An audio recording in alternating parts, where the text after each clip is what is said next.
Breaking news చూస్తున్నాం. జనసేన అధినేత పవన్ కళ్యాణ్ పిఠాపురంలో ఎన్నికల ప్రచారాన్ని ప్రారంభించనున్నారు. పవన్ కళ్యాణ్ పిఠాపురం నుంచి ఎన్నికల ప్రచారానికి శ్రీకారం చుడతారని, వారాహి వాహనం నుంచి ప్రచారం మొదలు పెడతారని పార్టీ ప్రకటించింది. తాను పోటీ చేస్తున్న స్థానం కావడంతో వైసీపీ ఎన్నో పన్నాగాలు పన్నుతుందని, అప్రమత్తంగా ఉండాలని పవన్ శ్రేణులకు దిశానిర్దేశం చేసినట్లు జనసేన వెల్లడించింది. కాగా 21 అసెంబ్లీ 2 ఎంపీ స్థానాల్లో జనసేన పోటీ చేస్తుండగా అభ్యర్థుల ఎంపిక ప్రక్రియ తుది దశకు చేరుకుంది. అధినేతతో పాటు 7 అభ్యర్థులు ఖరారు చేశారు. మరో 9 మందికి గ్రీన్ సిగ్నల్ ఇచ్చేస్తుంది. 2 లోక్సభ స్థానాలపైన క్లారిటీ వచ్చింది. మిగిలిన 5 అసెంబ్లీ స్థానాల్లో అభ్యర్థులకు సంబంధించి చివరి దశ కసరత్తు కొనసాగుతుంది.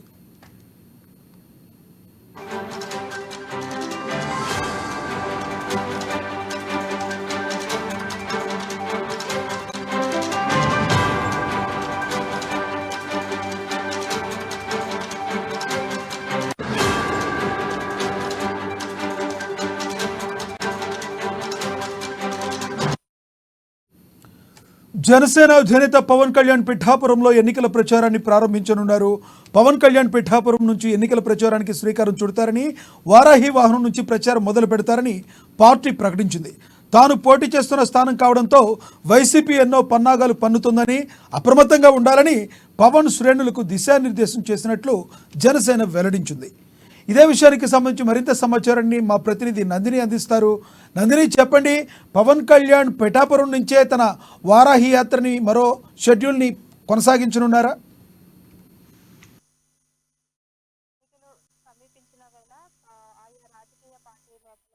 ప్రజల్లోకి వెళ్లేందుకు అయితే దూకుడు పెంచారు. ఈ నేపథ్యంలోనే జనసేన అధినేత పవన్ కళ్యాణ్ అయితే తాను ఎన్నికల ప్రచారానికి అయితే ఈ నెల 27వ తేదీన అయితే శ్రీకారం చుట్టారు. 27వ తేదీన అయితే ఆయన పిఠాపురం చేరుకుంటారు. పిఠాపురంలో ఏదైతే అష్టాదశి పీఠాల్లో ఒకరైన అమ్మవారు, పురోహిత అమ్మవారు వెలిసిన క్షేత్రం, అలాగే దత్తాత్రేయుడు ఇక్కడ పాలకుడుగా ఉన్న క్షేత్రం పిఠాపురంలో ఆయన అయితే ఇక్కడ నుంచి మొదలు పెట్టనున్నారు. అంటే ముఖ్యంగా ఆ అమ్మవారి ఆలయానికి చేరుకొని అక్కడి నుంచి ప్రత్యేక పూజలు చేసిన అనంతరము 3 రోజుల పాటు కూడా పిఠాపురంలో అయితే ఆయన పర్యటిస్తారు. అంటే డోర్ టు డోర్ కాకుండా పాదయాత్రగా కాకుండా వారాహి యాత్ర, వారాహి వెహికల్ ద్వారాగానే అయితే వారాహి ద్వారాగానే ఆయన 3 రోజులు కూడా ప్రజల్లోకి వెళ్ళనున్నారు. ముఖ్యంగా డోర్ టు డోర్ వెళ్ళడం అనేది అయితే కొన్ని సమస్యలు ఏర్పడతాయి కాబట్టి అది ఎన్నికల షెడ్యూల్కి నిబంధనలకు విరుద్ధంగా ఉంటుంది కాబట్టి అటువంటి ఇబ్బందులు రాకుండా ఆయన వారాహి యాత్ర ద్వారానే 3 రోజుల పాటు కూడా పిఠాపురం నియోజకవర్గంలో పర్యటిస్తారు.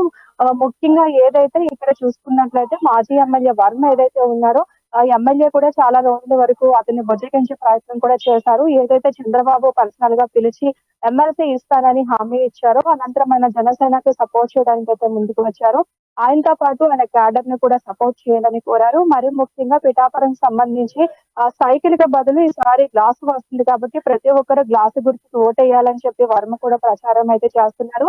అదే ముఖ్యంగా చూసుకున్నట్లయితే 27వ తేదీన పిఠాపురం చేరుకుంటారు పవన్ కళ్యాణ్. 3 రోజుల పాటు అంటే ప్రచారం మొదలెట్టక ముందే వర్మను కలుస్తారు. ఇప్పటి వరకు కూడా వర్మను అయితే పవన్ కళ్యాణ్ కలవలేదు, కానీ ముందుగానే వర్మను కలుస్తారు. వర్మతో ఇక్కడ జరుగుతున్న ఈ పరిణామాలు, తాజా పరిణామాలు ఏ విధంగా ఉన్నాయి, ఓటర్లకు సంబంధించి తెలుసుకోవడం కావచ్చు, కార్యకర్తలు అలాగే ఏ విధంగా ఉన్నారనే దానిపై కూడా వర్మతో మాట్లాడిన తర్వాత జనసేన, టీడీపీ, బీజేపీ 3 పార్టీ కార్యకర్తలతో కూడా ఆయన సమావేశం అవుతారు. దానికి సంబంధించి ఒక రోజు ప్రత్యేకంగా కూడా కేటాయించారని తెలుస్తుంది. నియోజకవర్గంలో పిఠాపురం నియోజకవర్గంలో చూసుకున్నట్లయితే సుమారు 3 మండలాలు, 2 కార్పొరేషన్స్ ఉన్నాయి, మున్సిపాలిటీలో ఉన్నాయి. 3 మండలాలకు సంబంధించి మనం చూసుకున్నట్లయితే ఓవరాల్ గా పిఠాపురం సంబంధించి 2,30,000 పైచీలకు ఓటర్లు అయితే ఉన్నారో దాంట్లోని 95,000 కాపు ఓట్లు ఎక్కువగా ఉన్నాయి. ఆ ధీమాతో పవన్ కళ్యాణ్ కూడా అక్కడ గెలుపు కూడా ఈజీ అవుతుందని ధీమాగా ఉన్నారు. ఎట్టి పరిస్థితుల్లో కూడా అంటే గత 2 రోజుల క్రితం అయితే పవన్ కళ్యాణ్ పిఠాపురం నియోజకవర్గం సంబంధించి తన కార్యకర్తలను కూడా ఆయన ప్రత్యేకంగా సమావేశమయ్యారు. జరుగుతున్న పరిణామాలు కూడా అడిగి తెలుసుకున్నారు. వైసీపీ ఎన్నో కుట్రలు చేస్తుంది, వారి కుట్రను ప్రతి సెకండ్ కూడా మనం గమనిస్తూ ఉండాలి. గ్రౌండ్ లెవెల్లో కూడా మనంతా కూడా పూర్తి స్థాయిలో ఎక్సర్సైజ్ చేయాలని కూడా కార్యకర్తలు కూడా ఆయన పిలుపునిచ్చినట్టుగా తెలుస్తుంది. అంటే 3 రోజుల పాటు ఏ విధంగా పర్యటిస్తారో, షెడ్యూల్ ఏ విధంగా ఉండబోతుందో కొద్ది తర్వాత కూడా మనకు తెలిసే అవకాశాలు అయితే నందిని చెప్పండి. నందిని, ఇప్పటికే ఆల్రెడీ పవన్ కళ్యాణ్ వస్తున్నట్టుగా తెలుస్తుంది. అయితే దీనికంటే ముందు పవన్ కళ్యాణ్ ఎప్పుడైతే పిఠాపురంలో ఆయన పోటీ చేస్తున్నారని ప్రకటించారో వైసీపీ అక్కడ తన మంత్రులు కానీ తన యొక్క నియోజకవర్గంలో ఎవరైతే ఏంటి ద్వారంపూడి చంద్రశేఖర్ రెడ్డి అయితేనేంటి, అదేవిధంగా ముద్రగడ పద్మనాభం అయితే ఏంటి, పెద్ద పెద్ద వాళ్ళందరూ కూడా పవన్ కళ్యాణ్ని ఎట్లాగైనా ఓడించాలి అని చెప్పి మండల స్థాయిగా వాళ్ళు నలుగురు ఐదుగురు తలో వైపు నుంచి సెర్చ్ చేస్తున్నట్టుగా వాళ్ళు తెలుస్తుంది. మరి వీళ్ళందరూ ఏ విధంగా ఉందంటారు అక్కడ పరిస్థితి? ఏదైతే ముందు నుంచి కూడా పవన్ కళ్యాణ్ పిఠాపురం నుంచి పోటీ చేస్తానని ఏదైతే తను స్వయంగా ప్రకటించారో అప్పటి నుంచి కూడా వైసీపీ పిఠాపురం మీద కూడా ప్రత్యేకంగా ఫోకస్ పెట్టిందనే చెప్పాలి. అటు మంత్రి దాడిశెట్టి రాజా కూడా ఇటీవల కాలంలో ఆయన రహస్యంగా మత్స్యకారులు కూడా కలిశారు. అలాగే ఈ పిఠాపురం సంబంధించి నియోజకవర్గ ఎన్నికల బాధ్యత అంతా కూడా ఎమ్మెల్యే ద్వారంపూడికి, కాకినాడ రూరల్ ఎమ్మెల్యే కుర్సాల కన్నబాబుకు, అలాగే చూస్తున్నట్లయితే ఇన్ఛార్జ్ ఎవరైతే ఉన్నారో రీజనల్ కోఆర్డినేటర్ మిథున్ రెడ్డి కూడా బాధ్యతలు చెప్పారు. వీరంతా కూడా రంగంలోకి దిగారు. అంటే గ్రౌండ్ రిపోర్ట్ బ్యాక్గ్రౌండ్ లో ఉండి బ్యాక్ డోర్ గా వీళ్ళంతా కూడా గ్రౌండ్ రిపోర్ట్ చేస్తున్నారు. అంటే సంక్షేమ పథకాలు అంటే పిఠాపురం సంబంధించి మనం అనుకున్నట్లు కాపులు 95,000 మంది ఉంటే 85,000 వరకు కూడా బీసీలో ఉన్నారు. అలాగే మత్స్యకారులు 30,000 పైబడి మత్స్యకారులు ఉన్నారు. అంటే ఈ 5 సంవత్సరాల ప్రభుత్వంలో మత్స్యకారులకు ఎటువంటి పథకాలు అమలు చేశాము. అలాగే బీసీల్లో కూడా కేటగిరీస్ ఉన్నాయి కాబట్టి వీళ్ళందరికీ కూడా ఏ విధంగా అంటే ముఖ్యంగా చేనేత కార్మికులు ఎక్కువగా ఉంటారు. వీళ్ళందరికీ ఎటువంటి పథకాలు ఇచ్చాము, ప్రతి కుటుంబానికి సంక్షేమం అందిందా లేదా అనే గ్రౌండ్ లెవెల్లో ఒక ఇంజనీరింగ్ కూడా ఒక సర్వేని కూడా చేస్తున్నారు. మీరు అన్నట్టుగా 3 మండలాలకు సంబంధించి కూడా ఆయా నియోజకవర్గాల కీలక నేతలు ఎవరైతే ఉన్నారో వాళ్ళందరూ కూడా బాధ్యతలు చెప్పారు. అంటే 2 రోజుల క్రితం సీఎం ఆఫీస్ కూడా సిట్టింగ్ ఎమ్మెల్యే ఎవరైతే ఉన్నారో పెండం దొరబాబుని కూడా పిలిపించారు.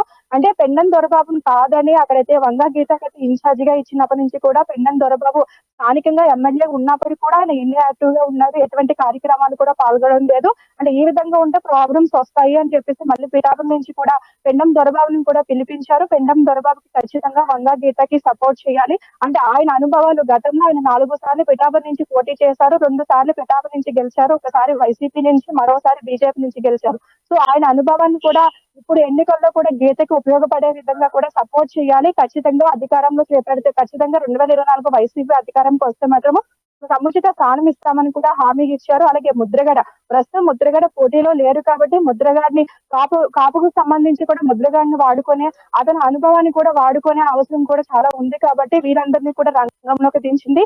ఏది ఏమైనా సరే ఇక్కడ పవన్ కళ్యాణ్ మాత్రం కీలకంగా ఒంటరిగా వస్తున్నాడు. ఇటు వర్మ అటు జనసేన నేతల సపోర్ట్ తో ఆయన మాత్రం కేంద్రంగా వస్తున్నారు. ముఖ్యంగా చూసుకున్నట్లయితే ఖచ్చితంగా పిఠాపురం నుంచి 1,00,000 మెజారిటీతో గెలుపొందుతానని పవన్ కళ్యాణ్ కూడా ధీమా వ్యక్తం చేస్తున్నారు. ఎట్టి పరిస్థితుల్లో నియోజకవర్గంలో పిఠాపురం నుంచి పవన్ కళ్యాణ్ పోటీలో ఉండకూడదు, పోటీలో ఉన్నా సరే తను గెలుపొందకూడదని పూర్తి స్థాయిలో వైసీపీ అయితే గ్రౌండ్ లెవెల్ నుంచి కూడా కసరత్తు చేస్తుందని తెలుస్తుంది. నందిని.